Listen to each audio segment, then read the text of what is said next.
Hey everyone, welcome to my new blog. সকালবেলা ঘুম থেকে উঠে দেখি মা খুদের ভাত রান্না করেছে, সাথে ছিল শুটকি বোনা আর লাউ পাতার বাটা। মনে হয় ভিডিওটা বেশ অনেক দিন আগে, কুরবানি ঈদে যখন বাড়িতে গিয়েছিলাম অল্প কিছু ভিডিও করেছিলাম। আমি না ভর্তা, শুটকি বলো, খুদের ভাত, এগুলোর প্রতি আমার অনেক নেশা। আমার মতো ভর্তা লাভার থাকলে কমেন্টস করে জানিও তোমাদের কোন ভর্তাটা বেশি ভালো লাগে। আর বাড়িতে গেলে আমার মার কাছে একটাই আবদার থাকে, শুটকি রান্না করো, না হলে ভর্তা করো। সকালে তো ভর্তা ভাত খেয়ে নিলাম, দুপুরে মা মাংস রান্না করছে।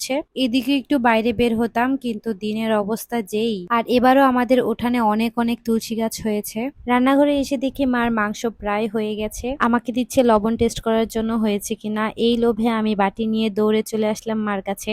এটা ভাই আমার পুরান স্বভাব, মাংস রান্না করলে আমি বাটি নিয়ে দৌড়ে আসি। ভাত দিয়ে যতই খাই, কিন্তু কড়াই থেকে যখন সাথে সাথে রান্না করে দেয় ওইটার টেস্টটা যেমন ডাবল লাগে আমার কাছে। এদিকে দুই বোন মিলে ভাগাভাগি করে মাংস খাচ্ছিলাম। আর বাড়িতে গেলে না খাওয়া আর ঘুম ছাড়া কোনো কিছুই থাকে না। মা কাজ করতে বললেও কাজ করতে পারি না, মানে শরীরে টোটালি জং ধরে যায়। তারপর বিকেল বেলা চলে আসছি আমার বান্ধবীর বাড়িতে। উনি নতুন মা হয়েছে।